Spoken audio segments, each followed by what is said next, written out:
Praise the Lord. जल्द से जल्दी आने वाला प्रभु यीशु मसीह की अति पवित्र नाम में सब पवित्र लोगों को मसीह में देता हूँ। प्रभु का अनुग्रह है, प्रभु ने और भी एक दिन हमको दान दिया। प्रभु अभी तक नहीं आया, लेकिन आएगा जल्दी। हम आशा करते हैं आज आएगा। आज के दिन प्रभु के आगमन की आशा में उसकी बाट जो होते रहने के लिए प्रभु सबको कृपा करे। प्रेम वास्तव में हमारा प्रभु कितना अच्छा है। हमारे प्रभु का ऐसा कोई है ही नहीं। आज हमें कोई भी अवस्था में प्रभु के निकट आने से कितना बड़ा खुशी मिलता है, शांति मिलता है, आनंद मिलता है। परंतु प्रभु से दूर रहने से ये सारी बात नष्ट होता है। और इसलिए 34 भजन संगीत आपको याद है, उसका 8 भजन में दावीद गाता है, यहोवा भलाई करके चक्कर जानो यहोवा। परख कर देखो कि यहोवा कैसा भला है। देखो, परख कर देखो या चक्कर देखो, है ना। एक वस्तु हम देखने से शायद मतलब उसको देख करके इतना अच्छा करके नहीं शायद बोल पाएगा, लेकिन चखने के बाद में हमें मालूम पड़ता है वो कैसा है। यहाँ पर वचन भी कहता है, चक्कर देखो यहोवा कैसा भला है। प्रियो, ये बहुत बड़ी बात है हमारे जीवन में। प्रभु भला है करके ये जानकारी हमें प्रभु के और निकट जाने के लिए प्रोत्साहन देता है। प्रभु भला है। प्रभु किसके लिए भला है करके 73 भजन संहिता का पहला भजन में लिखा है। आप अगर 73 भजन संहिता पढ़ोगे, 73 भजन संहिता का पहला भजन में सचमुच इस्राएल के लिए, सचमुच इसराइल के लिए अर्थात शुद्ध मन वालों के लिए परमेश्वर भला है। देखा है, किसके लिए प्रभु भला है? शुद्ध मन वालों के लिए प्रभु भला है। तो प्रियो, हमारे जीवन में आज हमारा मन कैसा है? एक शुद्ध मन है क्या है? हमारा मन प्रभु जांचता है, प्रभु देखता है। तो आज हम प्रभु की उपस्थिति में आता है तो हम किस मन के साथ आता है, ये बात को हमें देखना है। प्रभु का वचन जो भी कहता है सत्य कहता है। प्रभु का वचन कहता है, यहोवा शुद्ध मन वालों के लिए अच्छा है। शुद्ध मन वालों के लिए एक और वचन पढ़ाऊं मैं आपको, जो प्रभु किसके लिए अच्छा है जब विलाप गीत उसका 3रा अध्याय उसका 25 वचन पढ़ना। 3:25 विलाप गीत जो यहोवा 3रा अध्याय का 25 वचन। जो यहोवा की बाट जोते और उसके पास जाते हैं, उनके लिए यहोवा भला है। हाँ, देखा, जो भी प्रभु की ओर जाते हैं और उनकी बाट जोते हैं उनके लिए वो भला है। कितने बड़ी बात है भाई, है? जो भी प्रभु का बाट जोता है ना, कौन प्रभु का बाट जोगा? जिसको प्रभु में जो विश्वास है। बहुत बड़ी बात है ना। अपने जीवन में एक और वचन पढ़ाना चाहूंगा, 2 इतिहास उसका 19 अध्याय का 11 वचन का बी पाठ। 2 इतिहास उसका 19 अध्याय 11 वचन का बी पाठ। इसलिए युवा बांधकर काम करो और भले मनुष्य के साथ यहोवा रहेगा। हाँ, भले मनुष्य के साथ यहोवा रहेगा। कितना अच्छा बात है, भले मनुष्य के साथ यहोवा रहेगा। देखिए प्रियो, आज हमारे लिए ये एक अनमोल अनुभव है। मतलब एक भला मनुष्य बन करके जीना। आज अपने जीवन को परखने से अपने आप में क्या गवाही है? ऐसे लोगों के लिए 84 भजन संगीता उसका 11 वचन, 84 उसका 11 वचन का बी पाठ।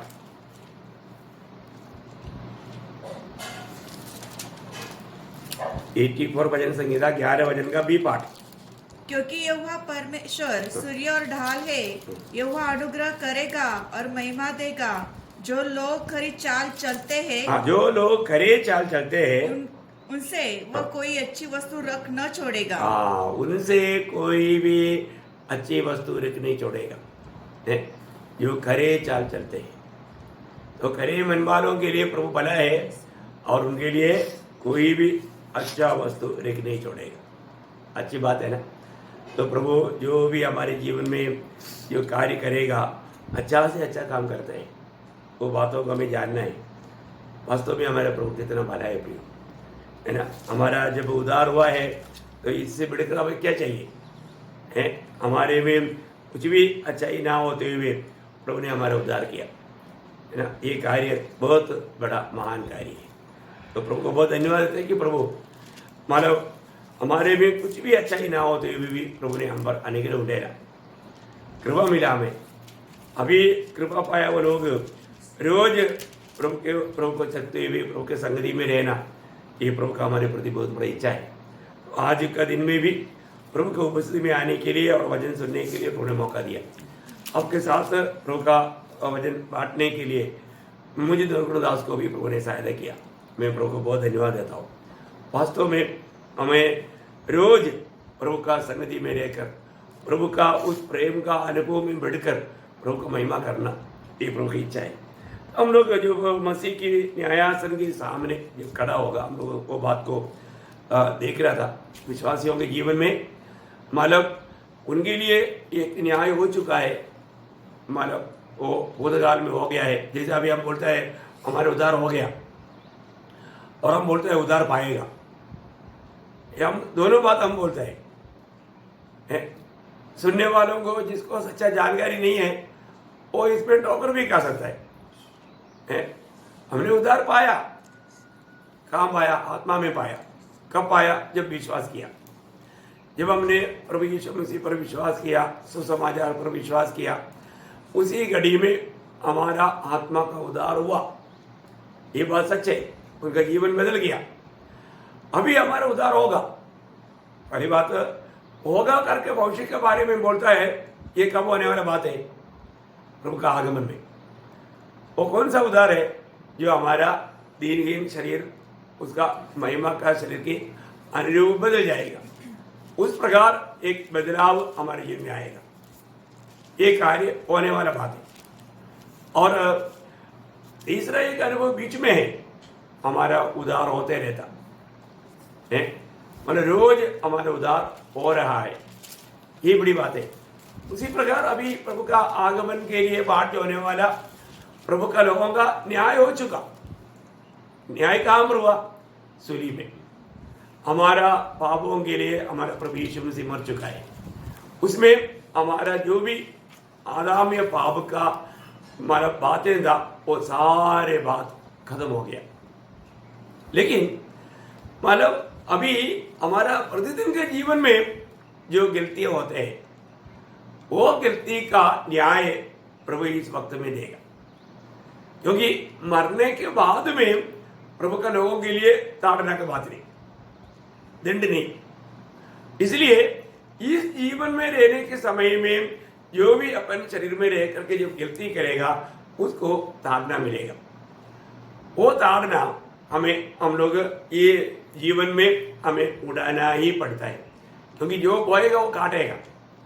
हम लोग प्रभु में आने तक पाप प्रभु ने क्षमा किया, उसका नहीं, और तो प्रभु में आने के बाद जो हमसे गलती होता है, उसके लिए प्रभु हमें ताड़ना देता है। मैं आपको बताया कि हर एक ताड़ना या हर एक कष्ट ये कोई पाप का फल होना जरूरी नहीं। कुछ बातें हमें अधिक महिमा पाने के लिए होता है या अधिक प्रतिफल पाने के लिए भी होता है। तो इसके लिए सबसे बड़ी बात हमको ये बात को जानना है कि आज हमारा दिन प्रतिदिन के जीवन में प्रभु की ओर से हमें चेतावनियाँ मिलता है, ताड़ना मिलता है। वो अनुभव और भी हमें प्रभु के साथ लिपटा रहने का कारण बनाता है। कभी कभी कई लोग उनके जीवन में प्रभु में आने के बाद में कुछ ताड़ना होता ही नहीं। इसका मतलब वो व्यक्ति इतना पवित्र जीवन बिता रहा है, इसलिए क्या है? कभी कभी लोगों को इसलिए जो लगता होगा कि मैं सबसे बढ़कर के इतना बड़ा अच्छा पवित्र जीवन बिताता हूँ, इसलिए मेरे को प्रभु ने थोड़ा कुछ होता है तो भी प्रभु उसको छोड़ देता। ऐसा नहीं प्रियो, मैं बोलता ना, ये भाई बंदी का कोलम प्रभु के खाते में नहीं, क्योंकि प्रभु धर्मी परमेश्वर है।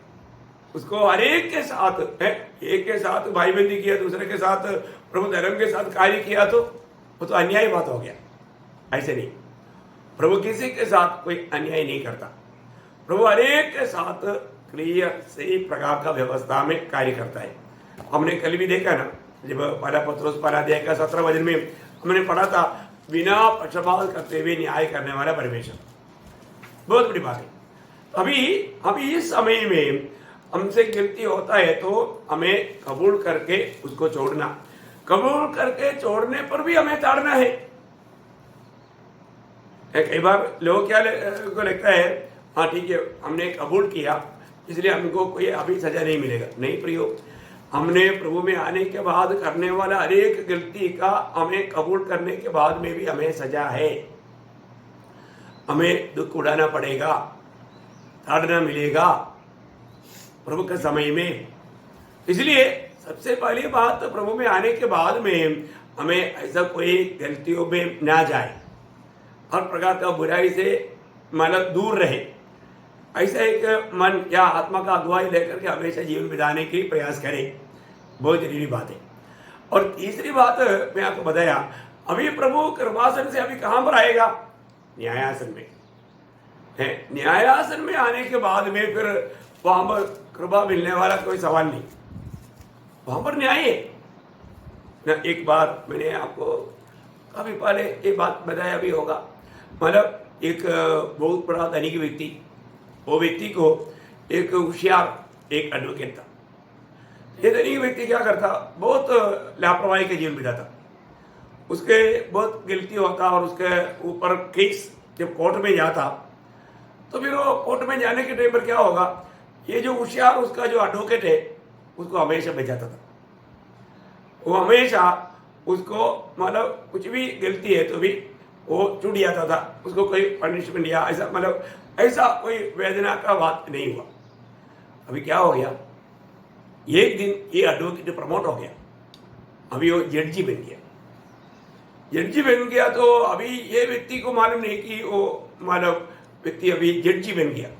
वो ज्यादा ऐसे जीवन, अभी ये एडवोकेट हमेशा उसको बताता था कि देख गलती मत करना, अभी ऐसा हमारा डीडी में नहीं चलना, मतलब ये सावधान रहना, ये बार बार बोलता था। लेकिन वो व्यक्ति लापरवाही का जीवन बिताया और कुछ गलती करके उसका केस कोर्ट में आया। अभी क्या हो गया, उसने देखा तो वो तो मैंने जड्ज बन करके बैठा। अभी उसने सोचा अभी तो मेरा एकदम फ्री हो जाएगा, लेकिन फ्री नहीं हुआ। क्या हुआ, उसको उसकी गलती की योग्य सजा उसको दिया गया, क्योंकि अभी वो बोला अभी मैं एडवोकेट नहीं है, अभी मैं जज है, मुझे उस धर्म के अनुसार न्याय करना पड़ेगा। प्रयोग है वो मतलब उसको जेल में जाना पड़ा। बोलने का अर्थ क्या है, अभी हमारा प्रभु यीशु मसीह अभी तो हमारे लिए विनती कर रहा है।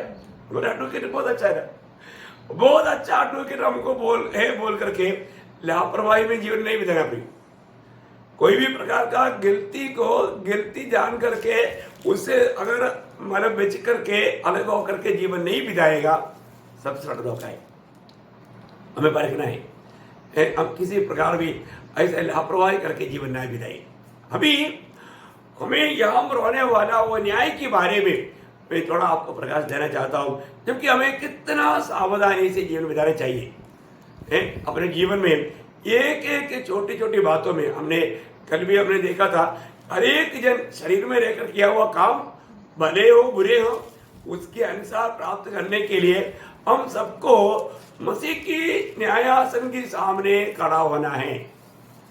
मतलब दूसरा कुंडली 5 का 10 आपको सबको याद है। मैं इसलिए आपको बताऊं और जीवन में हमें किन किन बातों का लेखा देना पड़ेगा, इसके बारे में मैं आपको थोड़ा बताना चाहूंगा। सबसे पहली बात, हमें मिला हुआ ये जिंदगी का समय, मैं वो बात पर आपको बताना चाहूंगा, है ना। प्रिय प्रभु हमें एक जिंदगी पूरा दिया, ये जिंदगी में हमने क्या किया, है ना। एक मानो अच्छा भाग हम प्रभु को ना जान करके मनमानी में जी करके बिताया, वो बात अलग बात है। परंतु प्रभु को जानने के बाद प्रभु ने कुछ समय दिया था, वो समय को हमने कैसे इस्तेमाल किया। आपको मालूम है जब प्रभु का वचन में जब चेतावनी देता है, एफिसियों का पत्री उसकी 5 अध्याय का 16 वचन, एफिसियों 5 का 16,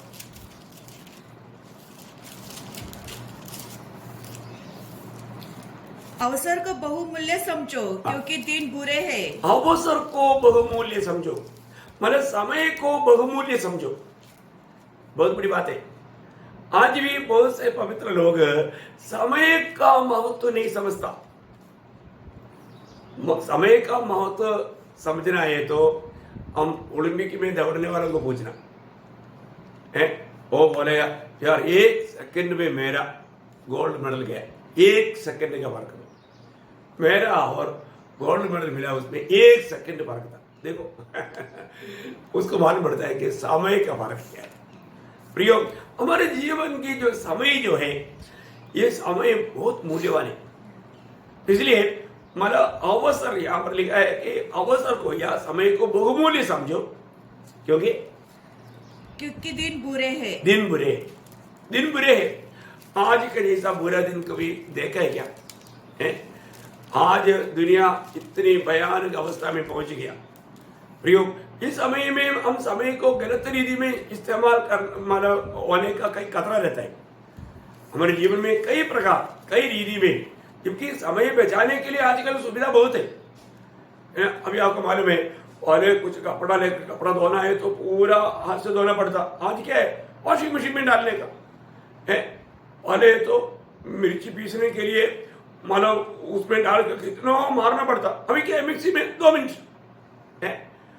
अभी मानो अरे तो खाना पकाने के लिए वो कच्चा लकड़ी पे भूख मारते मारते चक्कर आया था, लेकिन अभी क्या है स्टोव में रखो, गैस पर रखो, बस आधा 15-20 मिनट देखिए, और उसको ध्यान देने की जरूरत नहीं। समय बचाने के लिए बहुत कुछ सुविधाएं आज हुआ है, फिर भी लोगों को प्रभु का भजन पढ़ने के लिए समय नहीं, प्रार्थना के लिए समय नहीं है, संगति में जाने के लिए समय नहीं है। कितना भयंकर बात है।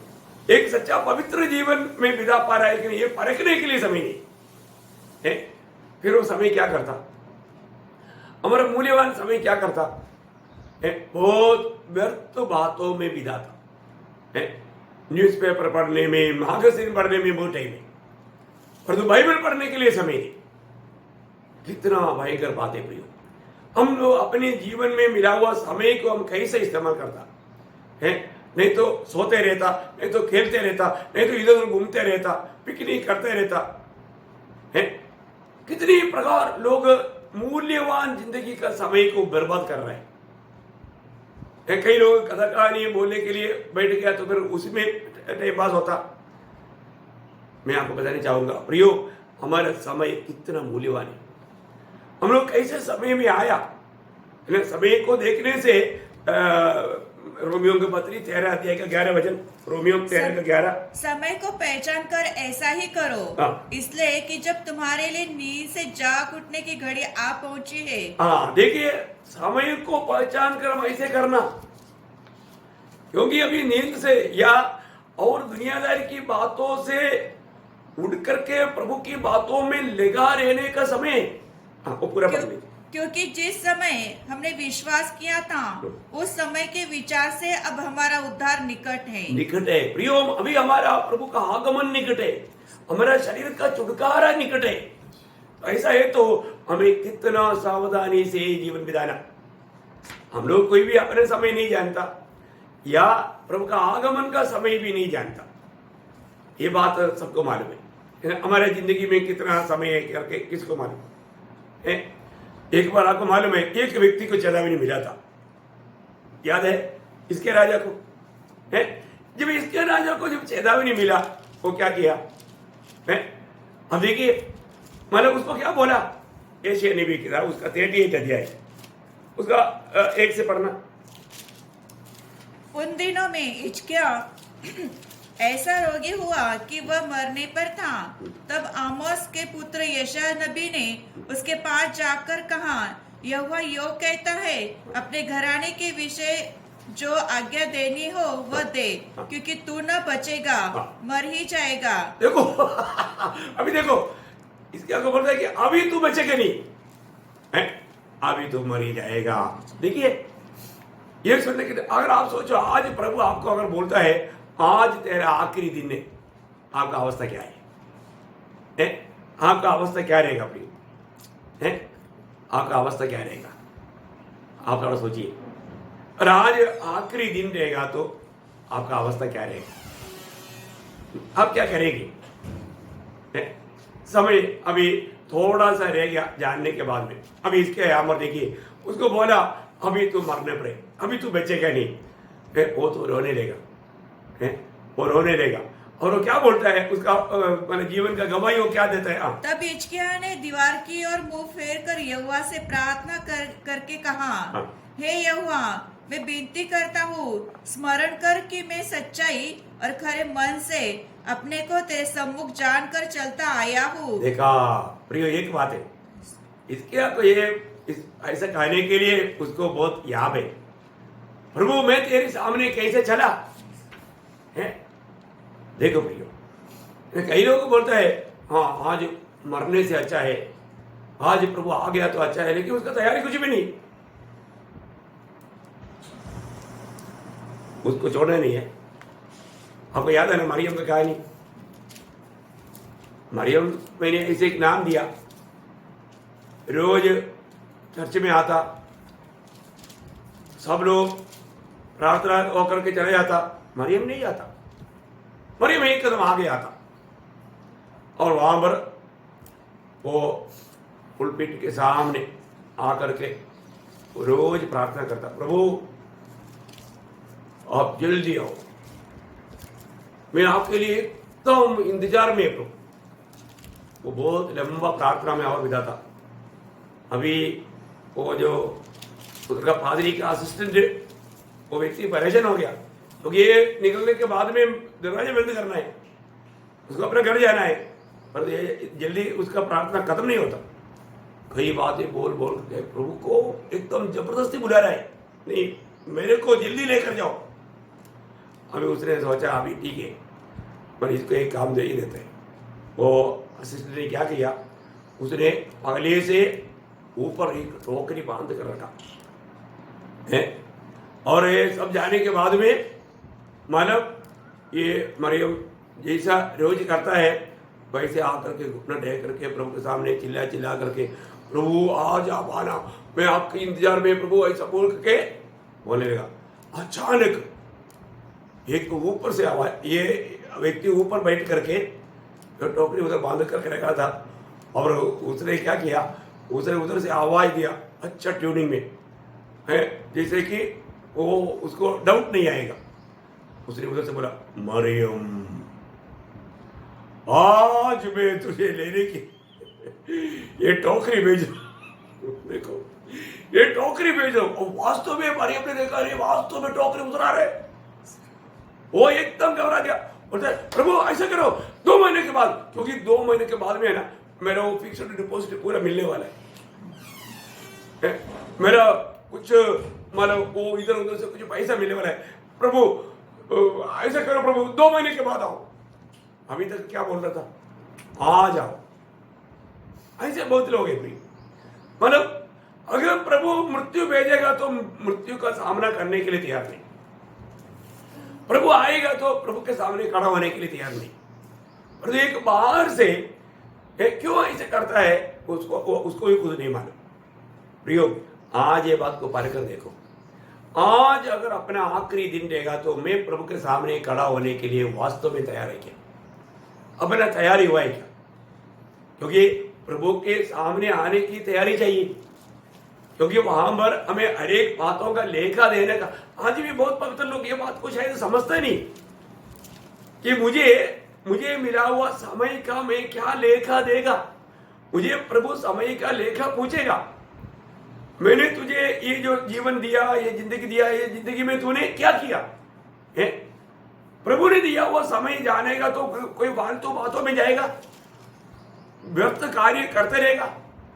नो, उसको मिला हुआ समय का मूल्य जान करके वो अनंतता की बातों पर पूरा दिल लगा करके, मन लगा करके वो काम में लगा रहेगा। प्रियो, हम देखिए आज हमारा मूल्यवान समयों को हम किस रीति में इस्तेमाल करता है? आज प्रभु के सामने हमको याद है क्या, मैंने मेरे जीवन में मिला हुआ समय मैंने कैसे इस्तेमाल किया? अभी यहाँ पर इसके गाता है वो भजन वापस पढ़ना, प्रभु मैं तेरे सामने, हे यहोवा, मैं विनती करता हूँ, स्मरण कर कि मैं सच्चाई और खरे मन से अपने को तेरे सम्मुख जानकर चलता आया हूँ, और जो तेरी दृष्टि में उचित था वही करता आया हूँ। इसका मतलब क्या है प्रियो? ये किसको बोल रहा है? प्रभु को बोल रहा है। इसका मतलब उन्होंने कितना सच्चा जीवन से, सच्चा दिल से ऐसा कार्य किया प्रियो। हाँ, इसलिए और हिचकिया बिलक बिलक कर रोने लगा। देखिए, अरे प्रभु मुझको अब भी थोड़ा सा समय आप अनुमति देना, ये आग्रह से इसका एकदम ये बातें प्रभु के सामने बोल करके वो रोने लेगा। एक बात मैं आपको बताना चाहूंगा, प्रभु ने दिया वो समय तक जीवन बिताना सबसे अच्छा रहता है। उसके अंदर सब कुछ सही रीति में करना अच्छा रहता है। और उसके अंदर अगर सही नहीं करेगा तो आपको मालूम है, इसके राजा को 15 साल प्रभु ने बड़ा कर दिया। वो 15 साल के अंदर एक मनेशा बोल के एक बेटा उत्पन्न हुआ, उसके जैसा बदमाश है, इतना खराब व्यक्ति इस्राएल की चरित्र में नहीं था। आप देखो, ये साल बढ़ने के बाद में जन्म हुआ एक बेटा है। आप देखा, मैं बोलता हूं प्रियो, प्रभु जो समय देता है ना, वो समय भरपूर है, एक्स्ट्रा समय की जरूरत नहीं। प्रभु जिस घड़ी में बुलाने वाला है, बुलाने के लिए अपनी तैयारी में रहना अपना कर्तव्य है। इसलिए है ना, अपने को मिला हुआ समय, कई लोग है ना, मुझे कई लोगों के बारे में मालूम, वो फालतू यात्रा करते रहता है, उनको यात्रा करना बहुत पसंद है। देखो क्या कमाल कर दिया है। यात्रा करना है तो उसके पीछे कितना खर्चा भी होता है। ऐसे ही मानव देशों को देख करके गाड़ियों में, मेरा खुद एक मानव रिश्तेदार भाई था, वो हमेशा मानव उसको बहुत लंबा यात्रा करके ये प्रकृति का भंगी मानव सुंदरता देख करके चलना उसको बहुत पसंद है। वो कभी भी देखेगा तो यात्रा में है, तो वो किसी किसी का ऐसा एक मानव स्वभाव रहता है। प्रियो एक बात है, इस प्रकार घूमते फिरते समय नष्ट करना इतना बड़ा धोखा है। हमें जानना है कि मेरा समय को मैं किस रीति में इस्तेमाल करता है। मतलब अगर कोई भी गलत रीति में अगर हमने इस्तेमाल किया, हम क्या लेगा देगा। समय का गौरव लोग नहीं जानता।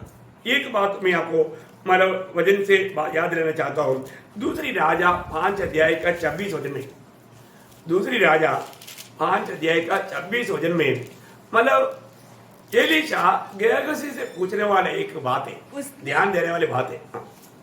उसने उससे कहा, जब वह पुरुष इधर मुंह फेर कर तुझसे मिलने को अपने रथ पर से उतरा, तब से वह पूरा हाल मुझे मालूम था।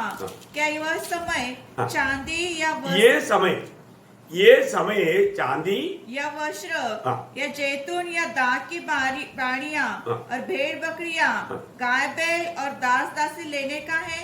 हाँ, मतलब ये समय किसके लिए है?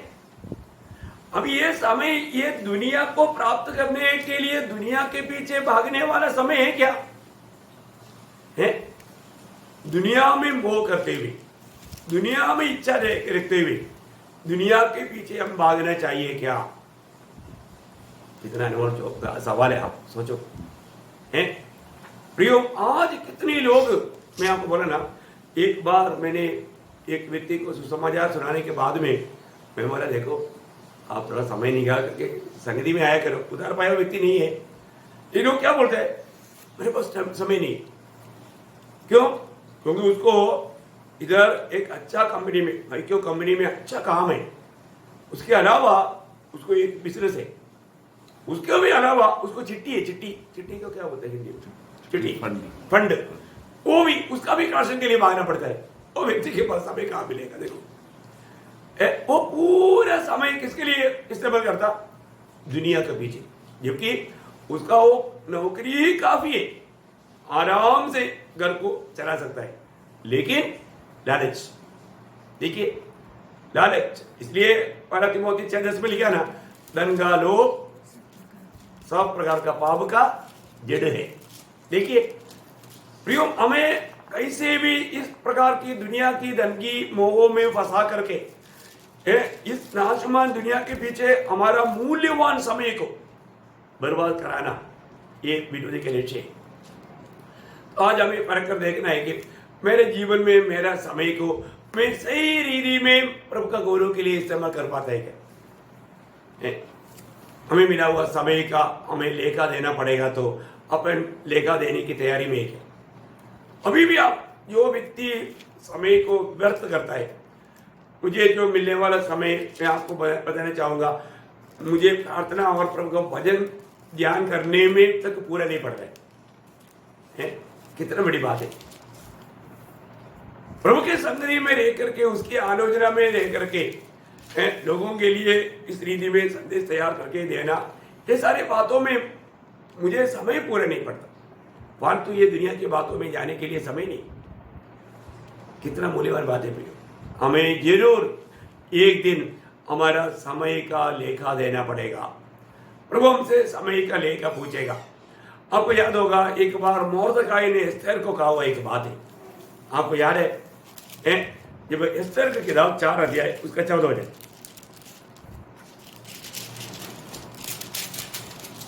क्योंकि जो तो इस समय चुपचाप रहे तो और किसी न ये समय अगर तुम चुपचाप रहे, देखा ये समय अभी क्या हो गया, वहां बड़ी भयंकर प्रतिकूल अवस्था आया है।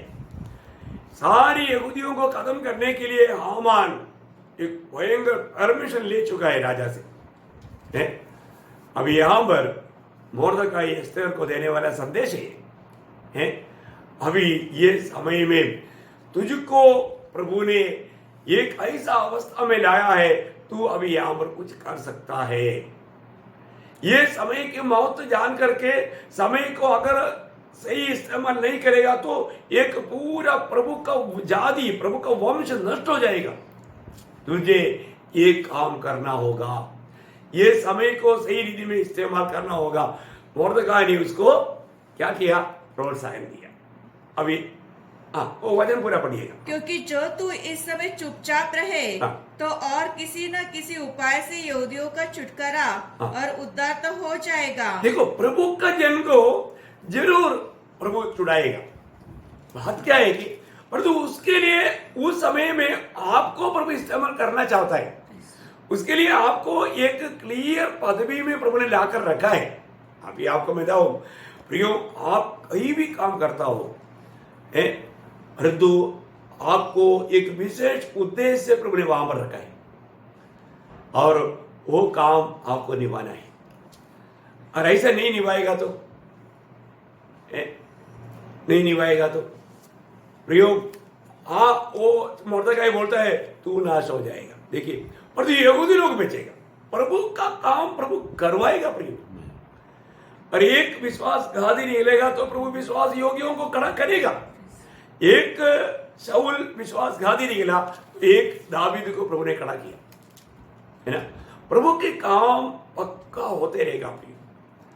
लेकिन हमें प्रभु ने जिस स्थान में रखा है, जिस जगह में रखा है, मैं वहां पर प्रभु का महिमा का कारण बनता है क्या? मुझे वहां पर रहने से प्रभु का महिमा होता है क्या? ये बात को जानना। अभी एस्तेर अभी अहश्वेरोश राजा का अभी पत्नी होकर के बड़ा पदवी में है। अभी उसके लिए एक क्लियर कार्य है। और हमने देखा कि मोर्दकाई की चेतावनी के अनुसार एस्तेर ने मानो 3 दिन उपवास किया। इसके बाद में हामान मोर्दकाई के लिए तैयार किया हुआ उसी खंबे में हामान और भी खंबा बनाकर उनका 10 बेटों को भी टांगा गया। और जो भी विरोधी यहूदियों के ऊपर मतलब हल्ला करना चाहता था, उनके ऊपर लोग प्रबल पाया है। इसलिए उन्होंने एक नया पर्व भी मनाने लगा, पुरीम बोल करके। आप देखिए, है ना, एक व्यक्ति समयोचित रीति में समय को इस्तेमाल करने के द्वारा पूरा जात बच गया, उससे बढ़कर प्रभु का महिमा हुआ। देखा, समय का सही इस्तेमाल करना। और जो हम थोड़ी देर पहले हमने हामान के बारे में, सॉरी नहमान ने गेहजी के बारे में जब देखा, गेहजी के बारे में जब देखा, हमने वो समय को गलत इस्तेमाल किया। इसलिए क्या हुआ, वो और उनका पूरा परिवार कोड़ी मिल गया है। उन्हें आशीष मिलना चाहिए था, प्रभु का महिमा मिलना चाहिए था, अगला एक अच्छा प्रभु का सेवक होकर के कार्य करना चाहिए था। परंतु हम देखते हैं कि वहां पर बहुत बर्बादी हुआ। परंतु यहाँ पर हम देखते हैं कि एस्तेर के द्वारा प्रभु का महिमा हुआ। मोर्दकाई को भी जब प्रोत्साहन करने के कारण उसको भी बड़े पदवियां मिला।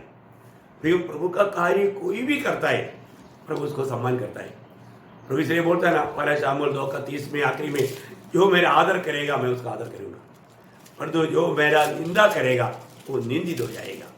प्रियो, आज हमें मिला हुआ समय, ये एक दिन का 24 घंटा आप कैसे इस्तेमाल करता है, मैं थोड़ा आपको मतलब परखने के लिए चेतावनी देना चाहता हूँ। एक एक दिन हमें कितना आयु मिलेगा अपने को किसी को मालूम नहीं, परंतु हमें एक दिन जो मिलता है 24 घंटा, वो 24 घंटा आप कैसे इस्तेमाल करता है? कितना घंटा सोने के लिए इस्तेमाल करता है? कितना घंटा आप मतलब बाकी नहाने के लिए, दान दून करने के लिए, न्यूज़पेपर पढ़ने के लिए, न्यूज़ देखने के लिए, यात्रा करने के लिए, अपना नौकरी करने के लिए कितना समय हो जाता है? आखिर में आपको प्रार्थना के लिए कितना समय मिलता? आपको प्रभु का वचन पढ़ने के लिए कितना समय मिलता है? आप देखिए प्रियो, हमारा इतना एक दिन में 24 घंटे में कितना समय हम प्रभु के लिए अलग कर पाता है?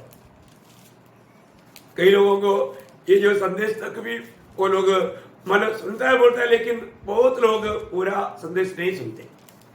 5-10 मिनट सुनते हैं और इसके बाद में छुट्टी, और पूछेगा तो बोलेगा जरूर सुना, लेकिन अगर आधा बात का बाद कुछ पूछेगा तो मालूम नहीं है, फिर कुछ ना कुछ बहाना बोलेगा। इतना दुख की बात है प्रिय, प्रभु ने हमारे लिए जो भेजा हुआ संदेश को भी हम नहीं सुन पाता और उसके अनुसार अपने जीवन नहीं बिता पा रहे।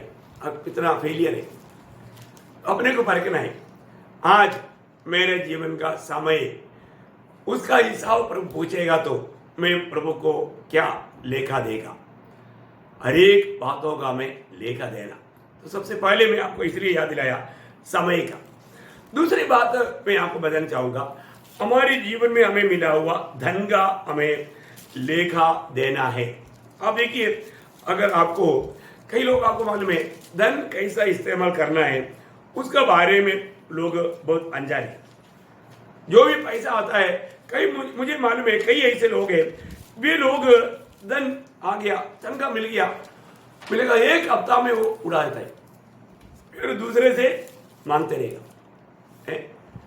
दूसरे से मांगते जब नेक्स्ट पेमेंट मिलेगा, वो मांगा हुआ कदम देते बांटते खाली वापस फिर मांगता। प्रियो, हमारे पास आने वाला पैसा, कई लोग जो ज्यादा आमदनी है वो लोग क्या करता, वो लोग एकदम वो आलिशान जीवन बिता करके वो पैसा को उड़ाता।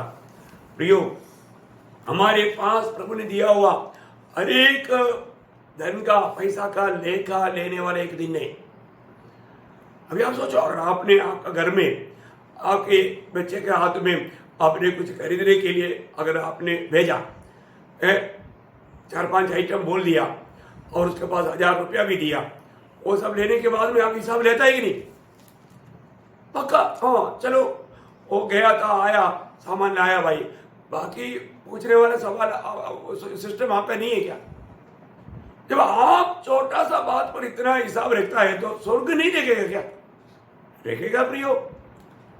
आप इस बात को जान लो, हमारे जीवन में आने वाला सारा धन हम अपनी मनमानी में उड़ाने के लिए नहीं, उसका तक क्लियर व्यवस्था है। अगर वो बातों को भी अगर हम नहीं जानेगा तो है ना, ऐसे बातों को सुनने के लिए शायद बहुत लोगों को अच्छा नहीं लगेगा। नहीं, आपको जो अच्छा नहीं लगेगा ना, बाबू में नहीं जाएगी, लेकिन कुछ बात है जो आपको खास याद रहना पड़ेगा, है तो बहुत बड़ी बात है। मैं एक बात आपको बताऊं, अपना धन हम किस रीति में इस्तेमाल करता है? हम खाने पीने के पीछे इस्तेमाल करता है क्या? है जरूर, आज धन को गलत रीति में इस्तेमाल करने वाले लोग भी हैं, जिससे उसको कोई लाभ नहीं होता। जैसा अभी हमारे एग्जाम्पल प्रभु ने उस समय का लोगों का स्वभाव में, शास्त्रीय फरीसी लोगों का एक स्वभाव बताया है, जब मत्ती 6 अध्याय उसका 1 से 4। सावधान रहो, तुम मनुष्य को दिखाने के लिए अपने धर्म के काम न करो। देखिए, धन है, परंतु कई लोग क्या करता है, अपना धन की प्रौढ़ी लोगों के सामने दिखा करके मैं कितना महान है, ये बात का चाहत करने वाले लोग हैं। उसका बारे में प्रभु कह रहा है। हाँ, नहीं तो अपने स्वर्गीय पिता से कुछ भी फल न पाओगे। इसलिए जब तू दान करे तो अपने आगे तुरई न बजवाना, जैसे कपटी सभाओं और गलियों में करते हैं, ताकि लोग उनकी बड़ाई करें। मैं तुमसे सच कहता हूँ कि वे अपना प्रतिफल पा चुके। परंतु जब तू दान करे तो जो तेरा दाहिना हाथ करता है उसे तेरा बायां हाथ न जानने पाए। देखिए, अगर हम धन को अगर मतलब किसी प्रकार अगर प्रभु का महिमा के लिए इस्तेमाल करना चाहेगा तो कैसे करना है, उसका रूट प्रभु बताता है। अभी आपने देखा होगा कई मतलब हाड़ों में भी मैंने बहुत जगह पर देखा है कि मतलब कोई फान दिया है, नहीं तो कोई बेंच दिया है, वो बेंच में लिखा रहेगा डोनेटेड बाय, फान में लिखा है। देखो इसका मतलब क्या है कि वो व्यक्ति जिसने दिया वो ये चाहता है कि जानना चाहिए कि ये कौन दिया। देखा वो एक प्रचार हो गया ना।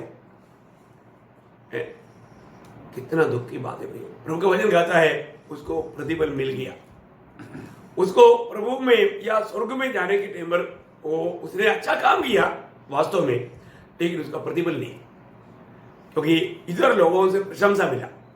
वो प्रशंसा में स्वर्ग में जो मिलना चाहिए वो बड़ा आशीष को उसने खो दिया। उस वचन को वापस एक बार 1 से 4 तक पढ़िएगा। सावधान रहो, तुम मनुष्य सावधान रहना, इस बात में सावधान रहना। मतलब मनुष्य के सामने अच्छा बनने का कोशिश नहीं करना, अच्छा बनने की कोशिश ना करना। तुम मनुष्य को दिखाने के लिए अपने धर्म के काम न करो, नहीं तो अपने स्वर्गीय पिता से कुछ भी फल न पाओगे। इसलिए जब तू दान करे तो अपने आगे तुरई न बजवाना, जैसे कपटी सभाओं और गलियों में करते हैं, ताकि लोग उनकी बड़ाई करें। मैं तुमसे सच कहता हूँ कि वे अपना प्रतिफल पा चुके हैं। परंतु जब तू दान करे तो जो तेरा दाहिना हाथ करता है उसे तेरा बायां हाथ न जानने पाए, ताकि तेरा दान गुप्त रहे, और तब तेरा पिता जो गुप्त में देखता है, देखा, गुप्त में देखने वाला पिता क्या करेंगे? तुझे प्रतिफल देगा, तुझे प्रतिफल देगा, तुझे प्रतिफल देगा। तो अभी हमारे जीवन में हम ये धन से कुछ भी काम करेगा तो हमें एक बात जानना, वो पिता का महिमा के लिए करना। क्योंकि यहाँ पर आपको मालूम है जब नीति वचन में उसका 19 अध्याय का 17 वचन में, नीति वचन 19 अध्याय का 17 वचन, जो कंगाल पर अनुग्रह करता है वह यहोवा को उधार देता है। देखा, जो कंगाल पर अनुग्रह करता है वो क्या करता?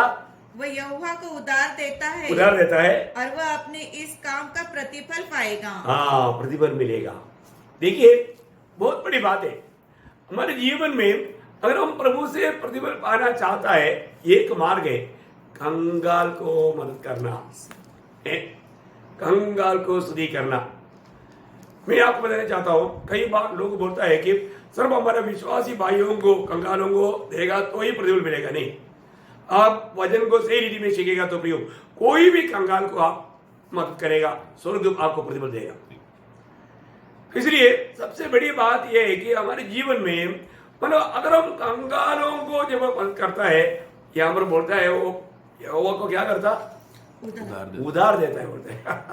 सच बात है भाई, ये सब हमें अपने अनुभव में पाना जरूरी बात है। आपका अनुभव एक नहीं, मुझे नहीं मालूम, लेकिन ये वचन सच्चे, क्योंकि मैं अपने जीवन में अनुभव पाता हूँ, इसलिए मैं उसका बारे में अभी मालूम संभव नहीं बताऊंगा, लेकिन मैं आपको गवाही दूंगा ये बात सच है। इसलिए प्रभु के वचन में आपको मालूम है, इस छोटा सा जीवन में आप देखिए, हमें स्वर्ग में धन इकट्ठा करना भी हमारे कर्तव्य है। स्वर्ग में धन इकट्ठा करना, अभी स्वर्ग में अभी स्वर्ग का कोई बैंक इधर नहीं है ना, ये उधर डालेगा तो सीधा स्वर्ग में अकाउंट में जाएगा, परंतु मार्ग है। ये जानना कितना अच्छी बात है। लूका का सुसमाचार उसका 12 अध्याय का 33-34, लूका 12 अध्याय 33-34। अपनी संपत्ति बेचकर दान कर दो हाँ। और अपने लिए ऐसे बटुए बनाओ हाँ। जो पुराने नहीं होते, हाँ। अर्थात स्वर पर ऐसा धन इकट्ठा करो हाँ। जो घटता नहीं हाँ। और जिससे टिक चोर नहीं कर जाता हाँ। और कीड़ा नहीं बिगड़ता, क्योंकि जहाँ तुम्हारा धन है वहाँ तुम्हारा मन भी लगा रहेगा। वो कभी से किसी भी बढ़िया ऐसा ही, परंतु परमेश्वर ने उससे कहा, हे मूर्ख, इसी रात तेरा प्राण तुझसे ले लिया जाएगा। तब जो कुछ तूने इकट्ठा किया है वह किसका होगा? ऐसा ही वह मनुष्य भी है जो अपने लिए धन बटोरता है, परंतु परमेश्वर की दृष्टि में धनी नहीं। देखिए, अभी यहाँ पर मैं आपको ये दोनों भाग क्यों पढ़ाया, क्योंकि आपको मालूम है यहाँ पर एक धनवान ने क्या किया, उधर जरूरतमंद लोग बहुत है, उनके प्रति वास्तव में प्रभु इसको दिया था। एक परीक्षा है एक्चुअली, हमारा जरूरत से बढ़ करके हमारे पास प्रभु जब धन देता है, वो क्यों दिया? हमारे पड़ोस में बहुत ऐसा गरीब लोग हैं जिनको उसको उनका बहुत जरूरत है, हम उस धन को उनके लिए इस्तेमाल करें कि नहीं, ये बात को प्रभु परखता है। लेकिन अभी ये धनवान ने क्या बोला, अभी मुझको बहुत फसल मिल गया है, मैं क्या करेगा, थोड़ा और खर्च करके भंडार को और बड़ा बनाएगा और ये सारा धन मतलब ये फसल अंदर लाऊंगा, अपने आप से कहेगा तू खाओ पियो आयुष करो है, मैं बहुत दिन के लिए तेरे लिए इकट्ठा। किसको बोल रहे हो? ये मिट्टी के पुतले को, इस शारीरिक सुखों के लिए। आप देखिए प्रियो, ऐसा का जैसा लोग एक टाइम के भोजन के लिए इतना बड़ा आशीष को खो दिया। प्रियो, हमें ये बात को जानना, प्रभु बोलता है कि तुम्हारे पास जो है तुम उसको भी भेज करके कंगालों को दे दो। जो कंगाल को देता है स्वर्ग का अकाउंट में आ जाता है। आप थोड़ा सोचो, कितना समय हो गया अपने जीवन में कम से कम एक गरीब व्यक्ति को थोड़ा मदद कर पाया? कितने भूखे लोगों को आपने देखा होगा, कितने प्यासे लोगों को मतलब आपने देखा होगा, कितने मतलब जिसके पास अच्छा वस्त्र नहीं, ऐसे लोगों को देखा होगा। हमें परख नहीं पड़ी। अगर हम हमारे पास बहुत होने पर भी अगर हम देने के लिए तैयार नहीं है, प्रभु की दृष्टि में उसका लेगा वो कैसे देगा? प्रभु हमको जरूर पूछेगा। प्रभु चाहता है हमें मिलने वाला धन से हम कंगालों को दिया करें। जब हम कंगालों को देता है तो हमारे स्वर्गीय डिपॉजिट में, स्वर्गीय अकाउंट में आता है। दूसरा, स्वर्ग में अकाउंट मतलब हमारा धन इकट्ठा करने वाले एक बात, आप प्रभु के कार्य के लिए खर्च करें, ये बहुत बड़ी बात है ना। जब कोरिन्थियों का पत्री, दूसरा कोरिन्थी 8 अध्याय, उसका 1, 2, 3 वचन पढ़ना। अब हे भाइयों, हम तुम्हें परमेश्वर के उस अनुग्रह का समाचार देते हैं जो मकुदुनिया की कलीसिया को पर हुआ है। देखिए, एक कलीसिया को उठा करके ये दृष्टांत में बता रहा है कि क्लेश की बड़ी परीक्षा में उनके बड़े आनंद और भारी कंगालपन में उनकी उदारता बहुत बढ़ गई। उनके विषय में मेरी यह गवाही है कि उन्होंने अपनी सामर्थ भर वरन सामर्थ से भी बाहर मन से दिया। देखिए, प्रभु की सेवा के लिए खर्च किया हुआ मकदोनिया मंडली के बारे में यहाँ पर प्रेषित पौलुस उड़ा कर गाता है। बहुत बड़ी बात है। आज मतलब प्रभु की सेवा क्यों नहीं आगे बढ़ता? क्योंकि मतलब लोग सेवकाई के लिए या प्रभु की उस सेवा के लिए खर्च करने के लिए तैयार नहीं। कितना दुख की बात है। यहाँ का विषय है सेवकाई में होने वाला मदद। प्रियो, सेवकाई में जो भी मदद करता है एक्चुअली वो स्वर्गीय भंडार में अपना इकट्ठा कर रहा है। वो नुकसान की बात नहीं, वो बहुत बड़ा लाभ की बात है। अभी यहाँ पर मैं आपको बताना चाहता हूँ, प्रभु की भंडार में आज आपको मैं बताना चाहता हूँ, अभी हम लोगों के बीच में वो थैली घुमाने वाला बात या बर्तन घुमाने वाला बात है ही नहीं है। हम लोग ऐसा काम करता ही नहीं। लेकिन मैं एक बात बताऊं कि जब पुराने नियम का बात नया नियम के लिए है ही नहीं, लेकिन अभी हम अपना मंडली में भी कई लोगों ने विनती किया, नहीं एक छोटा ऑफरिंग बॉक्स रहना चाहिए। बोला ठीक है, क्योंकि कई लोगों को प्रभु के लिए कुछ मतलब डालने की इच्छा है, इसलिए हमने क्या किया, एक छोटा सा ये कर दिया। क्योंकि बर्तन जाने के टाइम पर मैंने बहुत जगह पर देखा, कई लोग पहले से बोल देते हैं आज 2 कलेक्शन है। देखो है कितना दुख भरा बात है प्रियो, एक एक बातों के लिए अलग अलग कलेक्शन और उसके लिए तैयारी घुमाता है। और मैंने ये भी देखा जो लोग नया नहीं आता है, जो उधार नहीं हुआ, उसको भी अपने सामने थैली आ गया तो कुछ तो मजबूरी में डालना पड़ता, नहीं तो उनको भी पड़ोस में बैठा हुआ क्या सोचेगा, वो इस सोच में डालता है। क्या प्रभु का काम के लिए ऐसा दानों की जरूरत है? नहीं प्रियो, ये बहुत बड़ी बात है हमारे जीवन में।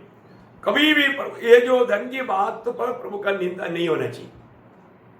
यहां पर हम देखते हैं कि जब लूका का सुसमाचार में उसका 21 अध्याय का 1 से 4 तक का बात पर एक विधवा ये ना भंडार में डालने के बात पर प्रभु दिया हुआ एक गवाही है। प्रियो एक बात जानना, प्रभु के प्रति हम जो भी काम करता है स्वर्ग ध्यान देता है। प्रियो आपको देखो, मैं काम रहे आप काम रहे, मेरे दिल में आपका दिल में क्या है, सब जानने वाला प्रभु के उपस्थिति में हम लोग ये वचन सुन रहे हैं। लेकिन आप एक बात को जानिए प्रियो, यहाँ पर प्रभु यीशु मसीह एक सुंदर दृष्टांत बताता है कि कौन इस दिल से सबसे बढ़कर प्रभु को देता है। अब देखिए यहाँ पर फिर उसने आंख उठाकर धनवानों को अपना अपना दान भंडार में डालते देखा। उसने एक कंगाल विधवा को भी उसमें 2 दमड़ियां डालते देखा। तब उसने कहा, मैं तुमसे सच कहता हूँ कि इस कंगाल विधवा ने सबसे बढ़कर अपने अपनी अपनी बढ़ती में से दान में कुछ डाला है, परंतु इसने अपनी घटी में से अपनी सारी जीविका डाल दी है। देखिए यहाँ पर यीशु मसीह एक बड़ा गवाही दिया है। वहां पर के सामने बहुत से लोग बड़े बड़े नोट ला करके डाल रहा था, परंतु एक कंगाल विधवा ने है उसका उस दिन का दोबारा के लिए थोड़ा चावल लेकर के पका करके नमक डाल करके खाने के रखा हुआ वो भी डाल दिया। प्रभु ने क्या बोला है, इतना जरूरत होने पर भी उन्होंने प्रभु को चाहा है, प्रभु का सेवा को चाहा, उन्होंने वो भी ला करके डाल दिया। अनमोल बात है, बहुत अनमोल बात है। हम किस दिल से हम उस प्रभु की महिमा के लिए कार्य करता है, प्रभु सम्मान करता है। प्रभु की सेवा के लिए दिया हुआ उस विधवा का बात को प्रभु बोलता है, उसने जो धनवान लोग भंडार में जो बड़े बड़े अमाउंट डाला उसे बिड़क कर डाला। स्वर्ग का नाप को जानना प्रियो है, प्रभु को कभी भी हिसाब करने में गलती नहीं होता है। हमने गरीबी होकर के बड़ा नोट डाला है कि नहीं, हो नहीं, छोटा किया होगा वो भी दिल से किया, प्रियो उसका बहुत बड़ा प्रतिफल है। कई लोग क्या है, अपना जरूरत पूरा होने के बाद में प्रभु का बात, इसके मतलब उन्होंने अपना जीवन में दिल से प्रभु को तुच्छ कर दिया। इतना दुख की बात है प्रियो, हर बात में प्रभु को प्रथम स्थान देना जरूरी बात है। अपना धन की बातों पर आपको मालूम है आज बहुत लोग प्रभु के कामों में सेवा में क्यों नहीं उपयोग होता, ये धन की परख में वो हार गया। आपको याद होगा ना, जब लूका उसका 16 अध्याय का 11 से 13 में प्रभु का वचन क्लियर कहता है प्रियो, कोई दास दौत स्वामी की सेवा नहीं कर सकता, क्योंकि वह तो एक से बैर और दूसरे से प्रेम रखेगा, या एक से मिला रहेगा और दूसरों को तुच्छ जानेगा। तुम परमेश्वर और धन दोनों की सेवा नहीं कर सकते। मतलब 16 अध्याय का आपने कहां से पढ़ा? 13। हाँ, हमारा 10 से 13 पढ़ना, सॉरी। लूका 16 अध्याय का 10 से 13। जो थोड़े सच्चे हैं वो बहुत में भी सच्चे हैं, और जो थोड़े से थोड़े में अधर्मी है वह बहुत ही में अधर्मी है। इसलिए जब तुम अधर्म के धन से सच्चे न ठहरे, जो अधर्म की धन कौन सा है? ये दुनिया का धन, आपके पास आने वाला ये पैसा धन, इसमें अगर सच्चा ना ठहरे तो सच्चा धन तुम्हें कौन सौंपेगा? सच्चा धन कौन सा है? स्वर्गीय ज्ञान की बात, प्रभु की सेवा की बात, आत्मिक बातें देगा, ये कौन देगा? प्रभु पूछ रहे, एक सवाल है अपने पास आने वाला धन के ऊपर कितना लोग अयोग्य प्रभु का दृष्टि में गिना जा रहे हैं। आप देखो प्रियो, अपने जीवन में प्रभु को हम किस रीति में सम्मान करता है? प्रभु के सम्मान करने में हमारा दिल कैसा है?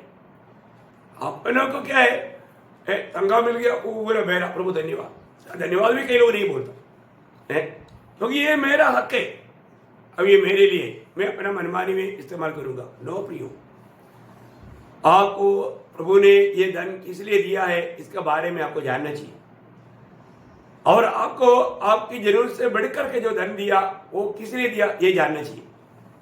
ये सारे बातों को प्रभु का वचन में बताया, इसलिए तो हमें जानना, इसलिए बोला इसका लेखा देना है। एक दिन प्रभु आपको लेखा पूछेगा, इसको कैसे इस्तेमाल करना चाहिए ये जानना जरूरी बात है। अभी यहाँ पर हम देखते हैं कि वो विधवा ने डाला हुआ वो बात पर प्रभु ने प्रशंसा किया, मतलब प्रियो ये दुनिया की बातों से बढ़कर उसने प्रभु की बात को सम्मान किया, क्योंकि दुनिया की बात का कोई मूल्य नहीं प्रभु की दृष्टि में, प्रभु को सम्मान किया। एक बात मैं आपको बताऊं, आज बहुत लोग जाने अनजाने प्रभु से बढ़कर के उनका भरोसा धन में, इसलिए मतलब धन के बारे में सोचते रहता, धन के बारे में कहते रहता। मेरे पीछे आने के कारण मैं आपको ये बात बता रहा हूं, मुझे आपका धन से कोई प्रेम नहीं, परंतु प्रियो एक बात जानना, हमारे पास जो भी धन है वो हम प्रभु का महिमा के लिए इस्तेमाल कर रहे हैं कि नहीं, ये बात को जानना, अपना दिल की गवाही परखो। यहाँ पर एक विषय मत्ती के सुसमाचार में उसका 19 अध्याय का 23-24 वचन देखिए, धन पर आश्रय करने वाला वो प्रभु के राज्य में प्रवेश करना कितना मुश्किल है, ये बात का प्रभु चेतावनी देता है। तब यीशु ने अपने चेलों से कहा, मैं तुमसे सच कहता हूँ कि धनवान का स्वर्ग के राज्य में प्रवेश करना कठिन है। तुमसे फिर कहता हूँ कि परमेश्वर के राज्य में धनवानों के प्रवेश करने से ऊंट का सुई के नाके में से निकल जाना सहज है। अभी विषय आपको मालूम है, इसलिए मैं ज्यादा लंबा नहीं पढ़ाया, है ना। अनंत जीवन पाने के लिए एक व्यक्ति आया था, लेकिन हम देखते हैं कि प्रभु ने उस जीवन का मार्ग उनको बताया, उसको एक तो बुरा लगा।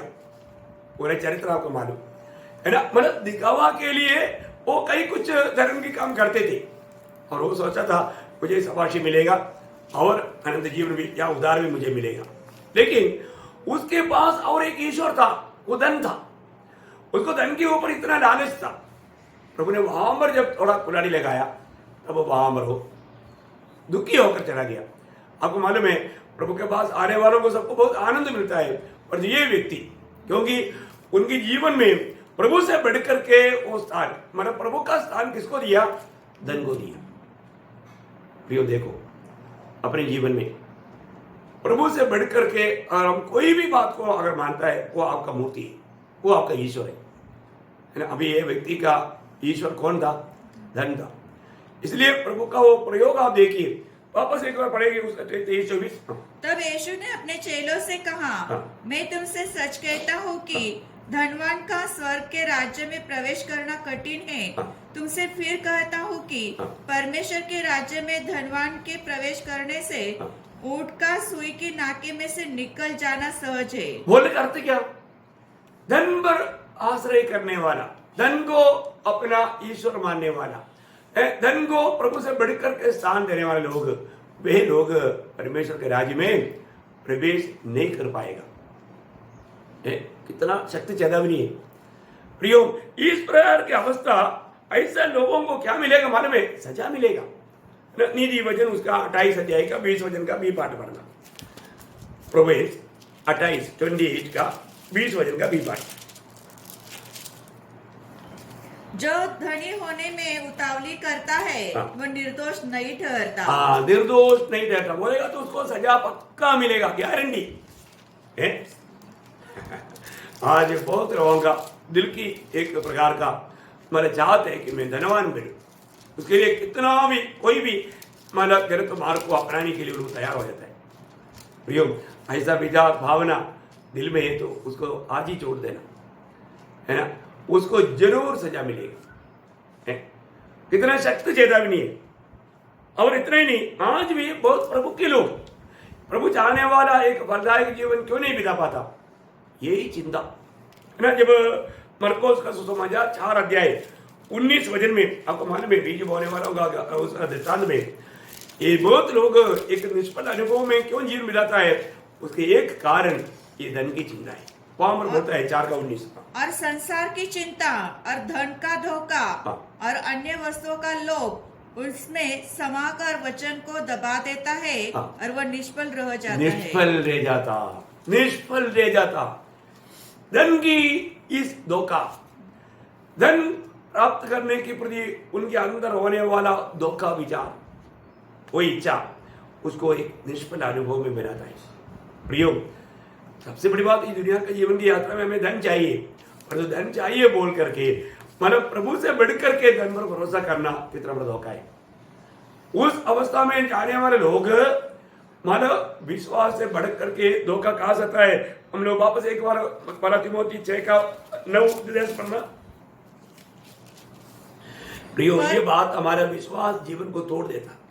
ध्यान से पढ़िएगा उसको, पहला तिमोथी 6:9-10। पर जो धनी होना चाहते हैं वे ऐसी परीक्षा और फंदे और बहुत सी व्यर्थ और हानिकारक लालसाओं में फंसते हैं जो मनुष्य को बिगाड़ देती है और विनाश के समुद्र में डुबा देती है। विनाश के समुद्र में, देखो मतलब विश्वासी जीवन से उनको गिरा देता है। प्रियो, खतरनाक चेतावनी है। आप देखो, इसलिए फिर हमने पढ़ा था धन का लोग सारा पापों का जड़ है। देखिए, उस धनवान व्यक्ति धनवान होने के कारण उस आग में, उस दंड पाने वाला जगह में नहीं गया। आपको लास्ट का कहानी मालूम है? कहानी नहीं, संभव है। लूका का सुसमाचार उसका 16 अध्याय का 25 वचन में उस धनवान व्यक्ति को उस आग में पहुंचाने वाला बात क्या था? उन्होंने धन को सही रीति में इस्तेमाल नहीं किया, धन को सही रीति में इस्तेमाल नहीं किया। परंतु अब्राहम ने कहा, हे पुत्र, स्मरण कर कि तू अपने जीवन में अच्छी वस्तुएं ले चुका है और ऐसे ही लाजरस बुरी वस्तुएं। देखिए, अभी इस धनवान ने क्या किया? जब वो धन था, उन्होंने जो कर्तव्य था वो बोल करके जीवन बिताया। जल्दी एक तो बात बोल के मैं जल्दी समाप्त करेगा। अनुवाद का किताब या व्यवस्था विवरण उसका 15 अध्याय का 10-11 वचन। प्रियो, अगर हमारे पास प्रभु ने धन दिया है तो हमें गरीबों को देना, ये प्रभु की ओर से एक नियुक्ति है। आज ये सोशल वर्क के पीछे मैं आपको प्रोत्साहन नहीं दे रहा हूं, लेकिन उधार पाया हुआ एक व्यक्ति का कर्तव्य में ये बात है। तू उनको अवश्य देना और उसे देते समय तेरे मन को बुरा न लगे, क्योंकि इस बात के कारण तेरा परमेश्वर यहोवा तेरे सब कामों में जिसमें तू अपना हाथ लगाए तुझे आशीष देगा। तेरे देश में दरिद्री तो सदा पाए जाएंगे। इसलिए मैं तुझसे ये आज्ञा देता हूँ कि तू अपने देश में अपने दीन दरिद्र भाइयों को अपना हाथ ढीला करके अवश्य दान देना। अवश्य देना, ये प्रभु की आज्ञा है, अवश्य देना। ये सिर्फ इसराइल लोगों की बात नहीं, नए नियम का मंडली के लिए भी ये बात जरूरी है। हमें ये बात को जानना भी। बहुत से वजन है, मैं सारा वजनों में नहीं जाता हूँ, एक वजन काफी है। इस सारा मतलब बहुत बड़े बात है, बहुत वजन है, उसके लिए मैं आपको सारा वजन नहीं पढ़ना चाहूंगा समय के बचाने के लिए। लेकिन इस रीति में छोटे बातों में भी एक बात, मत्ती 10 अध्याय का 42 वचन पढ़ना। ओ लॉर्ड जीसस, जो कोई इन छोटे में से एक को मेरे चेला जानकर केवल एक कटोरा ठंडा पानी पिलाए। देखा, मतलब आप जब देता है ये पानी एक गिलास प्रभु का दासों को पिलाता है ना, उसका भी प्रभु बोलता है मैं तुमसे सच कहता हूँ, वो किसी रीति से अपना प्रतिफल न खोएगा। नहीं खोएगा। प्रभु उस दिन आपको प्रतिफल देगा। होने का मतलब हमारे पास जो भी है उसको दूसरे को देने के लिए तैयार रहने वाला अनुभव। इसलिए हमारा कामों का बहुत महत्व है। प्रियो, हमें मिला हुआ इस संपत्ति का उपयोग बहुत बड़ी बात है। और हमने सही रीति में उपयोग नहीं किया तो शायद है ना, स्वर्ग में हमारा प्रतिफल कैसा रहेगा? प्रतिफल बड़ा छोटा प्रतिफल का बात जरूर है, छोटा बड़ा का बात है, हम आगे जाकर देखेगा उसको। लेकिन एक बात ध्यान रखिए, हमें मरने के बाद एक दिन न्याय है। वो न्याय के दिन में हमें मिला हुआ धन का हिसाब प्रभु जब पूछेगा तो हम लोगों को कैसा रहेगा? हमारा अनुभव कैसा रहेगा? मैंने मिला हुआ धन सिर्फ मेरे लिए सोचा, मेरे लिए किया, ऐसा है क्या? ये बात को जरूर मैं आपको परखने के लिए विनती करता हूँ, है मतलब आगे का विषय में आगे आने वाले दिनों में आपको मतलब प्रभु का अनुग्रह मिले तो आपको प्रकट करेगा। लेकिन अभी आज हमने सिर्फ 2 बात को देखा। एक समय, जरूर आज से मैं आशा करता हूं आज से आपका समय में बहुत मतलब फर्क आना चाहिए। अब उस समय को यूज करने के लिए अब प्रयोग अधिक समय, आज जो अधिक समय हम प्रभु के साथ नहीं बिताता तो उसको उधर भी जाकर के प्रभु के साथ रहना तक नहीं पड़ेगा, उसको मतलब रहने के लिए लायक ही नहीं मिलता। प्रभु के समीप रहना मेरे लिए अच्छा है करके साहब ने गवाही दिया हुआ आप 73:28 में पढ़ता है ना। और भजन संगीता 27 का 4 में भक्त दावीद का एक ही इच्छा था, मैं हमेशा प्रभु का भवन में रहूं, बोलने का अर्थ प्रभु के निकट रहूं। प्रियो, आज आपके जीवन में ये भूखलास है क्या? प्रभु के साथ समय बिताने में इस 24 घंटे के एक दिन में हम कितना समय प्रभु के लिए अलग करते हैं? आप गुस्सा तो नहीं हुआ ना, नाराज तो नहीं हुआ ना? क्योंकि ये दोनों विषय शायद कई लोगों को इतना अच्छा लगने वाला बात नहीं, लेकिन मेरा प्रिय पवित्र लोगों को आपका जीवन में भविष्य में होने वाला न्यायासन के सामने आपको लेखा देना और हर एक को व्यक्तिगत जीवन में लेखा देना है, इसलिए आप सावधान रहना। प्रभु आप सबको आशीष दे, प्रभु का निग्रह आप सबके साथ हो। आमीन।